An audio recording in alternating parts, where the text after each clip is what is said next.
to Movers and Shakers. Boris Becker के यहां पिछले दिनों दूसरा बेटा पैदा हुआ। भाई मुबारक हो। अगर उनके दोनों बेटे बड़े होकर अच्छे टेनिस प्लेयर बने तो हम कहेंगे उनका सेट स्कोर है 2 लव।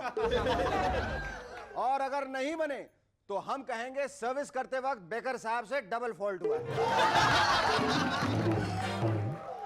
कांग्रेस पार्टी का कहना है कि बीजेपी ने पिछले दिनों बेल्लारी में सोनिया जी के फोन की टैपिंग की। बीजेपी वाले इस आरोप से बहुत खुश हैं। उन्हें तो मालूम ही नहीं था कि उनकी पार्टी में ऐसे भी लोग हैं जिन्हें इटालियन आती है। एमएनएस के रिलायबल सोर्सेज से पता चला है कि कल शाम बंबई के बांद्रा इलाके में जबरदस्त ट्रैफिक जैम हो गया। बताते हैं एक चौराहे पे दिलेर मेहदी साहब परफॉर्म कर रहे थे।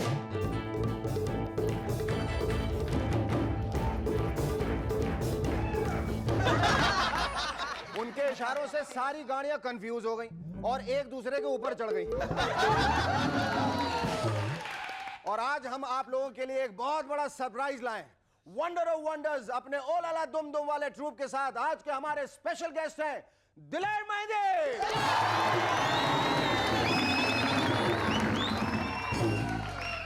So please welcome, ladies and gentlemen, our guest tonight, our actor Dilip Dhawan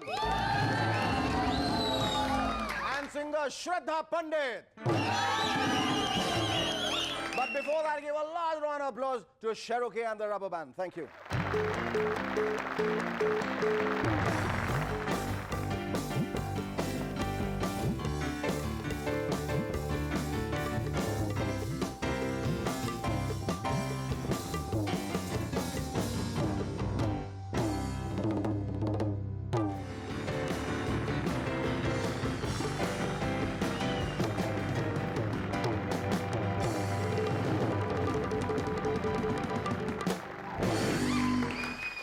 welcome back. आजकल हमारी क्रिकेट टीम की फिटनेस बहुत हाई है। किसी के काफ में इंजरी है तो किसी के बैक में, किसी के शोल्डर में तो किसी के थाई में। अजहर भाई को तो 2 इंजरीज हैं, एक शोल्डर में और दूसरी बैटिंग फॉर्म में। और ये सारे प्लेयर्स ज्यादातर विदेश जाके इलाज करा रहे हैं। लगता है सब के सब रिटायर होने के बाद पॉलिटिशियन बनना चाहते हैं। सोनिया जी ने पिछले दिनों कहा I am not crazy for power. सही बात है मैडम, क्रेजी होने से फायदा भी नहीं है क्योंकि आजकल पावर आती ही कहां है, और आती भी है तो लो वोल्टेज वाली। सोनिया जी ने यह भी कहा I want to serve the people of India. इस स्टेटमेंट के बाद हिंदुस्तान भर में काफी सारे लोग रेस्टोरेंट्स में जाके बैठ चुके हैं और इंतजार कर रहे हैं कि कब सोनिया जी आकर उन्हें सर्व करें। 19 जून को जिस वैन ड्राइवर ने हॉरर राइटर स्टीफन किंग को टक्कर मारी थी वो उनसे माफी मांगना चाहता है। बताइए, टक्कर जून में मारी और माफी सितंबर में मांगता है। कांग्रेस आई का बहुत जबरदस्त सपोर्टर मालूम होता है। पिछले दिनों दिल्ली के बीजेपी कैंडिडेट विजय गोयल की पोल कैंपेनिंग में 3 बहुत बड़े और पॉपुलर फिल्म स्टार्स ने पार्टिसिपेट किया।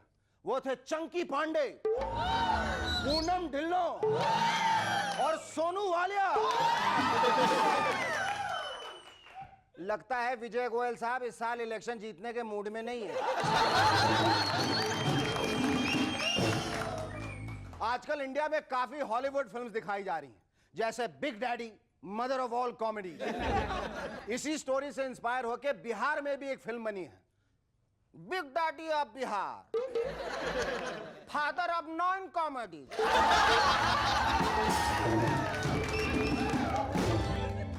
एक और फिल्म आई है, नेवर बीन किस्ड। वैसे ये फिल्म नहीं है, ये एक कंप्लेंट है पिछले 25 सालों से हिलरी क्लिंटन की बिल के खिलाफ। वाराणसी में पिछले दिनों एक अंडरवर्ल्ड का आदमी पकड़ा गया। ऐसे आदमियों को पकड़ना बहुत जरूरी है। बताइए, आजकल लोगों को मैल धोने के लिए पानी नहीं मिलता और वो वाराणसी जाके अपने पाप धो रहा था।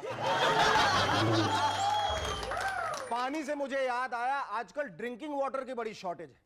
चलो अच्छा है, इसी बहाने छोटे छोटे शहरों में दीवारों के गिरने का कोई खतरा नहीं।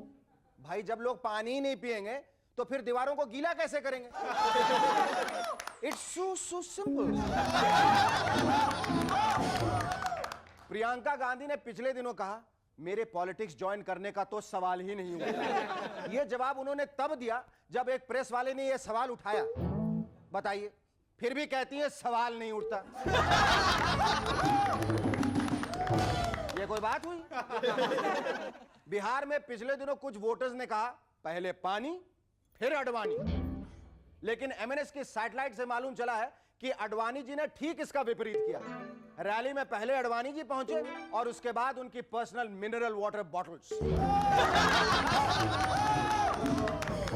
इस साल टीचर्स डे यानी सितंबर 5 संडे को पड़ा। जो टीचर्स लगभग साल भर छुट्टी पे रहते हैं, बेचारे टीचर्स डे पर भी स्कूल नहीं जा पाए। पिछले दिनों इलेक्शंस के फर्स्ट राउंड की वोटिंग में सिर्फ 55% वोटर्स ने वोट डाले। हमें मालूम चला है कि बाकी 45% का मूड तो था, लेकिन वोट देने का नहीं।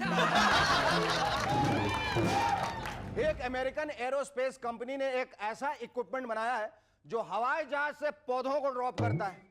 ये पौधे खाली जमीन में गड़ जाते हैं और फिर बड़े होकर पेड़ बन जाते हैं। इस कंपनी को चाहिए कि अगर बंबई के ऊपर फ्लाई करे तो जरा सी सावधानी बरते, नहीं तो पता चला अनुपम खेर साहब सुबह शाम संतरे तोड़ रहे हैं अपने सर पे उगे हुए पेड़ से। आय आय आय आय आय, मैंने तो अपने सर पे आंवले का तेल लगाया था, ये संतरा कहां से आ गया? टीवी लेने नहीं आया था मैं। अमेरिका के नासा वालों को अब भी उम्मीद है कि चांद पर पानी अवेलेबल हो सकता है। इस खबर से बंबई की जनता को बहुत राहत मिली है। आजकल वो म्यूनिसिपैलिटी के नल के आगे लाइन नहीं लगाते हैं, बस रात होते ही चांद के नीचे बाल्टी रख देते हैं और बेफिक्र होकर सो जाते हैं। Our first guest on Movers and Shakers tonight is a talented actor who has done memorable roles in both television and films. Ladies and gentlemen, please welcome Guru Dilip Dhawan.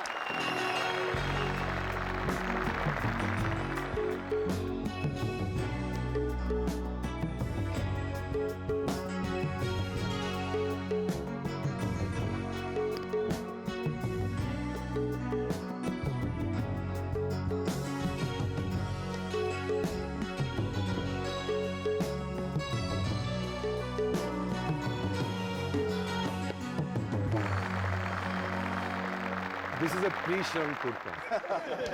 Tell me, you played, the role of the Guru in Nukkad, which became so hugely popular, immensely popular, and you stayed on as Guru. You were as popular in television playing the role Guru as maybe Amjad Khan was in Sholay, playing the role of Gabbar Singh. So and for a long time you stayed as Guru. So when did you actually graduate from being the Guru? Being Guru. Yeah. Actually, right at the beginning, one man very seriously suggested to me that I should change my name officially to Guru. He said, take out this confusion, Dilip Dhawan kaun hai, Guru kaun hai. We know you as Guru, keep your name as Guru. But the change occurred after I removed my beard for some time when we did see a few serials without the beard. Nukkad में जो तुमने ये role किया था गुरु का, which was I think one of the most memorable and one of the most popular roles. How did you feel then when television was not so big? I mean, we have big things happening on television, big characters, big, big shows. But Nukkad was the first of its kind, and Guru was definitely the first of its kind. The selection of Guru, the spectrum that they were choosing, they had Mr. Jagdeep at one end, and then this hardcore long-haired villain at the other. Wow. And they felt that he has to have all those characters. Finally, Saeed chose me because he felt, I trust you, so you will do the role. But the Guru character was seen in our times at every locality in Bandra. He was the bad guy, but he was the good guy. The old people could come and shout at him, why were you all making so much noise at night? And he says, sorry auntie, sorry uncle. And they'll tell him, hey, kya karta hai tum log raat ko aisa nahi karne ka? So that was the person who was there. That image is gone, But at that time, Nukkad was magic. Everybody who came in, all the characters one by one. Hindi mein bole? Okay. All right. Well, you have two placards showing that. Okay. And then you have graduated eventually to the big commercial films. जो बड़ी-बड़ी जो व्यावसायिक फिल्में जो बन रही हैं, हीना और Yes, Virasat. Yes, it was a pleasure working with them. Each unit has its own, but Virasat was a unit that was really memorable. 6 o'clock in the morning, 1,500 junior artists ready, including all the stars, Anil Kapoor, everybody there. 9 o'clock we used to finish one scene and then have breakfast. I've never seen this kind of professionalism in cinema ever. Dilip, तुमने एक film भी produce की थी साथ साथ, which was directed by Raman Kumar and had Farooq Sheikh and Deepti Nawal in it. हम एक छोटा सा ब्रेक लेंगे, जिसके बाद हमें ये बताना कि जब तुम्हारी एक्टिंग की गाड़ी इतनी बढ़िया चल रही थी, फिर तुम्हारे दिमाग में निर्माता बनने का अफलातूनी ख्याल कहाँ से आया और इतने पैसे कहाँ से आए बाप, सोच के बताना. Don't go away, stay tuned. We'll be back in a moment to chat some more with Dilip Dhawan.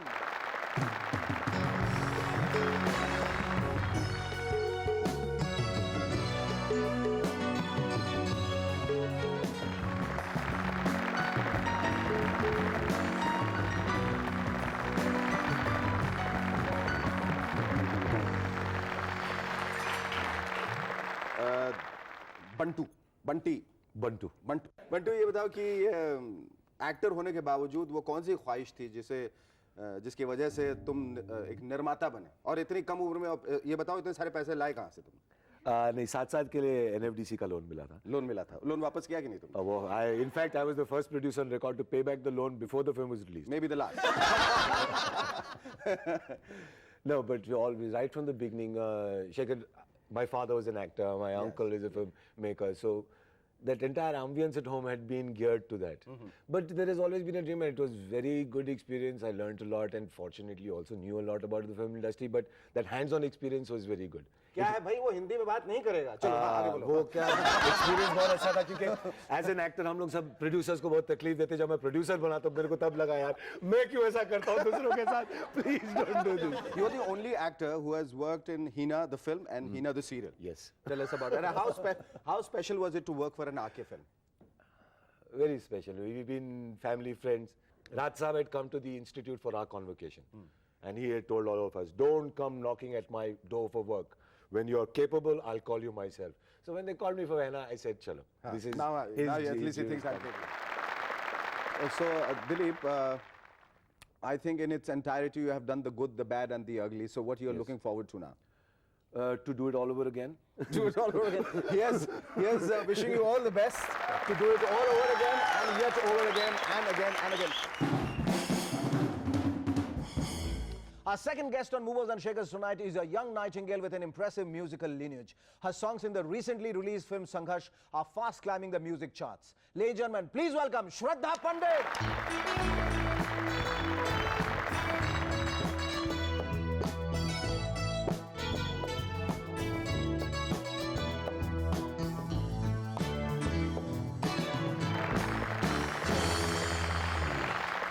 Tell me, Shraddha, how does it feel to be just 17 and getting so much recognition? सफलता तो नहीं कहेंगे अभी तक.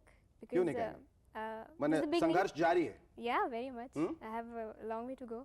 पर ख्याल कैसे आया? गायकी का ख्याल इस वजह से नहीं आया क्योंकि पूरा खानदान जो है वो गायकों से और संगीत निर्देशकों से भरा हुआ है. भरा हुआ है. बड़े तो बचपन से माहौल ही कुछ ऐसा था घर पे कि सबको ही संगीत का शौक है. अगर नहीं गाओ तो पिटाई होगी. श्रद्धा, जो तुम्हारी फैमिली ट्री है, बहुत बड़ी म्यूजिकल फैमिली ट्री, उसके बहुत सारे नोन ब्रांचेस भी, तुम उनसे कैसे कनेक्टेड हो? खड़ी होके बताओ. बैठ गो. I have to make that tree and show it. हाँ, नहीं ऐसे सोचो, बताओ. जतिन ललित तुम्हारे Uncles, चाचा हैं, चाचा. सुलक्षणा पंडित, विजेता पंडित, Aunties, हाँ, बुआ. और पंडित प्रताप नारायण जी जो मेरे गुरु भी हैं, मेरे दादाजी हैं, वो शास्त्रीय गायक हैं. और पंडित जसराज जो मेरे छोटे दादू हैं. और दुर्गा जसराज वो मेरी बुआ है, cousin. आपकी बुआ है. या तो ये संघर्ष का जो तुम्हें ब्रेक मिला, जी, ये इसमें तो म्यूजिक डायरेक्शन जतिन ललित का है, तो जाहिर वो घर के लोग हैं. जी. तो तुम तो मतलब तुम्हारा स्ट्रगल तो घर से ही शुरू हो जाता, सुबह उठ के ही शुरू हो जाता, तो उनके पीछे पड़ जाती होगी. तो कितना तुमने उनको पेस्टर किया, कितना तंग किया कि उन्होंने हार पार के कहा कि भाई लो संभालो? तंग करने की जरूरत नहीं पड़ी. Yeah, I think I'm very lucky उसके लिए, क्योंकि I got the break through them and very thankful to them. अच्छा, मेरे ख्याल से तुम खानदानी सिंगर हो. पूछो क्यों? कैसे? क्योंकि जो भी तुमने गाने गाए हैं वो जतिन ललित के अंडर ही गाए, और वो खानदान के, इसलिए वो खानदानी सिंगर हो. तुमने खूबसूरत में भी गाया, और जिसमें जतिन ललित का भी, संघर्ष में भी गाया, और खामोशी में भी गाया. श्रद्धा, हम एक छोटा सा ब्रेक लेंगे, जिसके बाद हम जानना चाहेंगे खूबसूरत फिल्म में तुमने संजय दत्त के साथ एक गाना गाया है. संजय दत्त के साथ गाने में तुम्हें कैसा लगा, और संजय दत्त कैसा गायक है ये तुम्हें हमें सच बताना. लेकिन उससे पहले, ब्रेक में जाने से पहले, हम संघर्ष का एक गीत सुनना चाहेंगे. तुमने कितने गाने गाए? 2 गाने गाए. दोनों डुएट हैं, पर तुम सोलो गाओ. सोलो गाओगे? Duet. I don't have a बहुत thank you so much Stay with us, we'll be back in a moment to chat some more with Shraddha Pandit.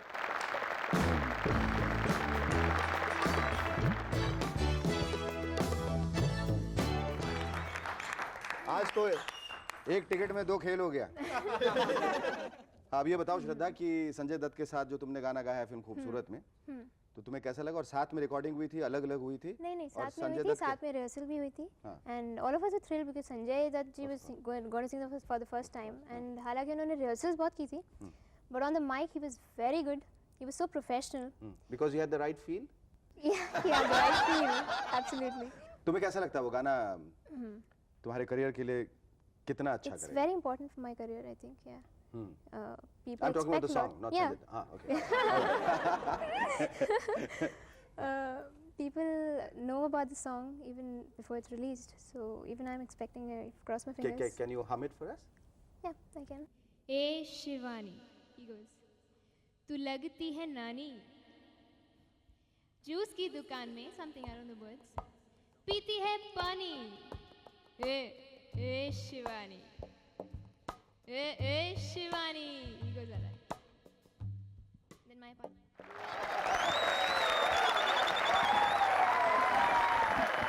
Hey Shraddha, you are better as Sanjay Dutt. No, just joking. You're very good. You're very good. With so much of music or musical talent in your family, do you feel the pressure constantly to prove yourself? I think people expect so much out of you because you're from a musical family and you know they think the अच्छा ये इस घराने की है तो बहुत ही अच्छा गाती होगी या कितना सीखती होगी या क्या रियाज करती होगी क्या मालूम। लेकिन ऐसा कुछ नहीं। आई थिंक ये एक विद्या जो है करने की है। हाउ मच एवर आप उसको जितना साधते हैं उस विद्या को उतना ही आप सीख पाते हैं। तो मेरे ख्याल से वो लड़की जो इतनी सुलक्षणा है और जो इतनी श्रद्धा से गाती है वो कोई वजह नहीं है कि आखिर में जाके वो विजेता न बने। Thank you so much, it was lovely talking to you. Well, do keep writing into us with your jokes and suggestions or anything else you wish to write to us about. That's all for tonight, ladies and gentlemen. Thanks for being with us. See you every weeknight in your favorite show, Movers and Shakers. Till then, it's goodbye and good night from Shaker Suman. Thank you.